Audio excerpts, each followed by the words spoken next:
Welcome to Poland Daily News. I'm Nicholas Richardson. As of today, a buffer zone is in effect along a stretch of about 60 kilometres near the Polish-Belarusian border.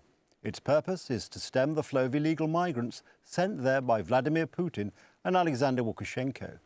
Experts estimate that a buffer zone could prove beneficial, although the lack of consistency inside Donald Tusk's camp does not inspire optimism. An increase in assaults by illegal migrants on the Polish-Belarusian border is underway. The government has decided to create a buffer zone to help repel the attacks. This is for the safety of officers, soldiers and local residents, and is directed against people smugglers. A temporary ban has been imposed on the designated territory. It generally applies 200 metres from the borderline, except in the area of nature reserves where the distance is 2 kilometres. Is this zone needed? Yes.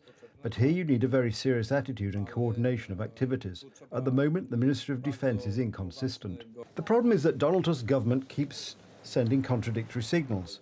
On the one hand, the new government wants to spend 10 billion zloty on the construction of the Eastern Shield. And on the other hand, the soldiers who fired warning shots in the direction of the migrants have been violently detained, handcuffed, and proceedings are pending against them. Thousands of our soldiers, policemen and border guards, you know this well, do not know whether the Polish state will stand behind them at a trial, a crisis, whether when they use their weapons they will face prosecution charges, whether they will be handcuffed. When the Law and Justice government imposed a state of emergency in the eastern provinces in 2021 to better defend Poland against Russian hybrid warfare, the then opposition was against it. We have a state of emergency, but in the sense that it is a state of exceptional incompetence, weakness and lack of state efficiency. I have doubts because this state of emergency is not something that works against Lukashenko. It works against Polish citizens and violates their civil rights. What's more, civic coalition politicians have bought into Russian propaganda by insulting Polish uniformed officers and urging them to let in illegal migrants. May I ask you to identify yourself? Can you hear me? Maybe I will come closer and record you closer. I will scan your face and maybe you can be found. Today, they say it was a joke. I didn't mean to scan your face. Please don't catch me by my words. Did you say you would scan faces or not? Just like now on the phone. This is a joke, please. The Law and Justice government set its sights on a policy of modernising the Polish army. But contracting for state-of-the-art equipment was called megalomania by the then opposition. When we took over the government in 2015, what kind of situation did we find? We found the defence line on the Vistula River, and the area east of the Vistula River was abandoned because they liquidated the military units. Tourist destinations are excluded from the buffer zone. The regulations will be in effect for 90 days. Paweł Błoch, TV Republika. And now, material for viewers with strong nerves. We will show you the effects of taking fentanyl. It's a uniquely powerful drug, but also an instantly addictive drug. Until now, it has wreaked havoc mainly on the American streets. However, all the indications are that it has also found its way to Poland. Experts warn that this is no coincidence, but part of a Russian and China hybrid war against the West. One kneels on the ground with his head close to the sidewalk. The other stands as if dead. These are not scenes from a zombie horror movie. They are most likely victims of fentanyl, an extremely potent drug that, when used as a narcotic, is deadly. We have identified one such case. Last November, a young 19-year-old woman died in an apartment in Poznan. Toxicological tests confirmed a strong concentration of fentanyl in her blood. This means that the drug, known until now primarily in the United States, has hit the Polish streets. We can certainly see an upward trend because we didn't have such cases at all, and now they can appear 2 to 3 times a month. So it is not an epidemic level, but one should be aware that such situations are indeed occurring. The frames from the video shot in Poznan are confusingly reminiscent of scenes from American streets. This is Kensington Avenue in Philadelphia. The footage is extremely drastic, but it shows the truth. This is how fentanyl victims suffer. On the one hand, fentanyl actually creates a zombie out of such a person. That is, an individual completely devoid of willpower, excluded from any social behaviour. And on the other hand, this strong addiction makes prevention or treatment very, very nearly, one might even say, impossible. The drug, which kills hundreds of thousands of Americans, is made from agents produced mainly in China. This raises the question of whether fentanyl is a type of weapon used against the West in a hybrid war. It is already necessary to sound the alarm, and you have to activate all possible services. You have to warn, you have to warn, you have to act very violently against those who are trying to introduce it into the Polish market here, as you can see, already successfully, because it will bring huge losses to us and tragedy to many, many people. In the United States alone, fentanyl kills over 100,000 people every year, although, as you can see, anyone who becomes addicted to this drug becomes dead in life. The new government is already looking for places for thousands of illegal migrants. These sites are needed as German services say they have moved more than 3,500 illegal migrants into Poland between January and the end of April. Today, Poland's Deputy Interior and Administration Minister acknowledged the practice, but said there were only 266 migrants. The discrepancy is shocking. Where does it come from? The question is, who are and where are the more than 3,000 illegal migrants smuggled into Poland? From the 1st of January to the end of April, 266 people were returned to Poland. These are official figures from the Polish border guard. This data was presented today by the Under-Secretary of State at the Ministry of Internal Affairs and Administration. They are quite different from those recorded by the German Federal Police, the equivalent of the Polish border guard. According to the Germans, they have smuggled nearly 3,600 illegal migrants into Poland, not the fewer than 300 as reported by the Tusk government. MPs asked about these discrepancies. I have to say that I do not know these German data, as if you gave me these data or anyone. I am presenting the data that are in line with statistics. I do not know what data you are using. Official data from the German Federal Police.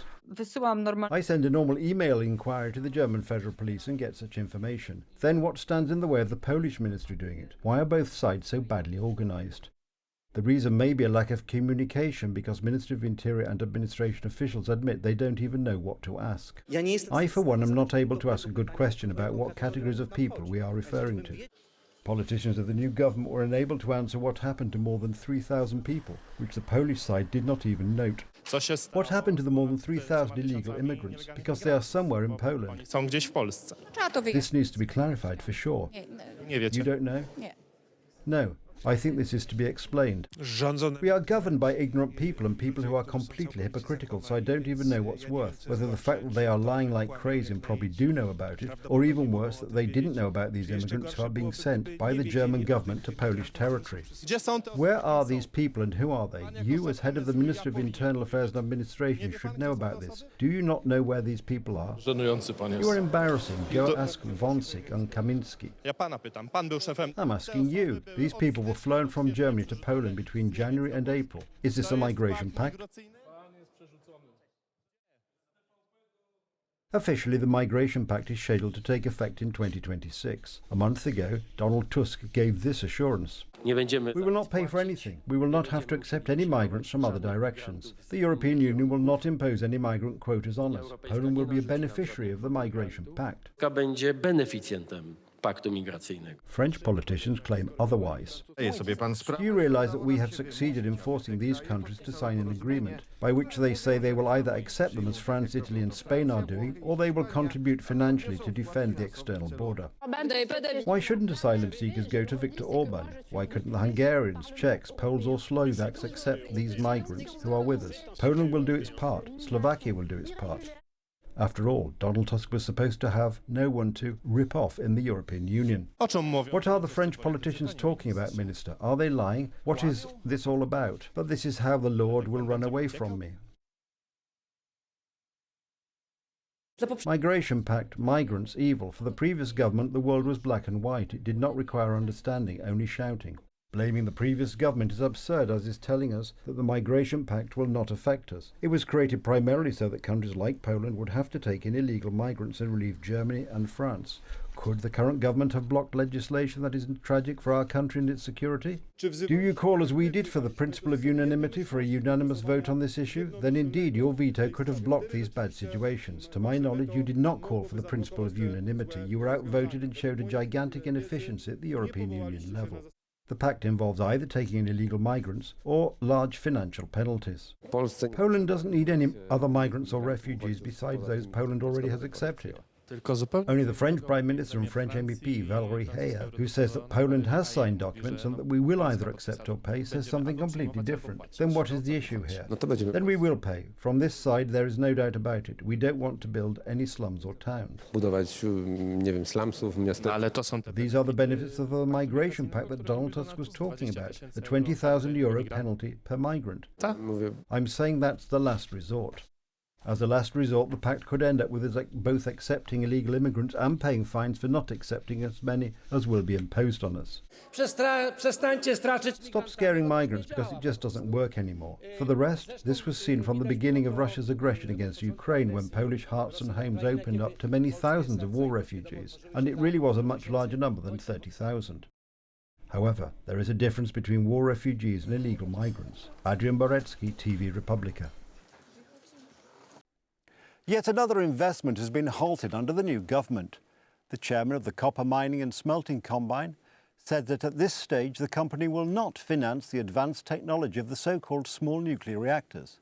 Not only are the assumptions of the government's nuclear policy unknown, but also plans for the Poland's central transportation port. Today, the tender for the 9th audit at the company was annulled. What does this mean? The first 6 months of Donald Tusk's government, and we hear about another stalled investment. The copper mining and smelting combine, KGHM, is withdrawing from its plans to build so-called small nuclear reactors. It is also still unclear what the government will decide on Poland's central transportation port. For now, all that is known is that the investment will be very much delayed. Will it be built? And will it be built as planned? Today, I took a closer look at the situation.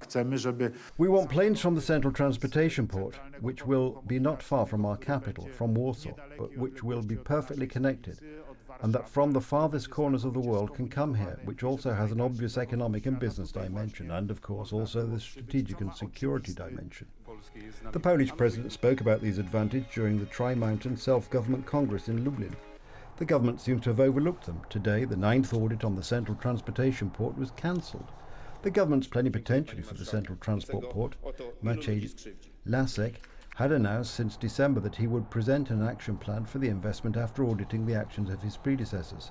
The results are not there. Every subsequent audit in every area that the central transport company was supposed to be subjected to has simply been cancelled. Stop creating teams, stop preparing laws that are unnecessary for anything, get to work and start investing. The coalition is waiting for more than 61% of Poles who voted in the polls in favour of building the central transport port. Investment is held up by the sluggishness and indecision of the government, which is doubling and tripling its efforts to prevent the project from being completed in its entirety. It talks about abandoning the concept of rail transportation and criticises the creation of an airport that is too expensive, in its view. And the investment is delayed. The ridicule of this has failed. Turning it into a mockery or a joke failed. It failed to prove that it was about stealing money. That being said, a conversation was started. There is a very good text in the English Spectator which shows the division of Polish society between those for and against the central transport port, which shows how important and aspirational it is, and how strongly dependent on the opinion of German politicians, however, is how the government will behave, because it is investments that make the Polish economy competitive, and also towards our Western neighbours. Now it turns out that there will also be no investment in the nuclear power. The president of the copper mining and smelting combine announced that the company will not finance small nuclear reactor technology. Settlements are needed. With them is the biggest problem. The new team has been in power for 6 months. We hear about an update of the Polish nuclear power programme, but there are no decisions needed for nuclear projects to move forward. To hurry up the government, the association, under the slogan "Yes to the Central Transport Port," has submitted a bill to the Polish Sejm, committing it to act on this investment by 2030. LOT Polish Airlines will be able to export a huge number of services, air transportation outside our country, and this is a great export lever. These last 6 months I have not evaluated positively. Fatal, really fatal communication on the part of the company and your attorney. I'm waiting to hear what version of the project will be trimmed and what the changes will be. Poles are also waiting. First of all, for investments that are good for the Polish economy and thus for our pockets. Edyta Holdinska, TV Republic. That's the news. Thank you for watching. Stay with us for the weather and more programmes, but from me, it's have a good night and a better tomorrow.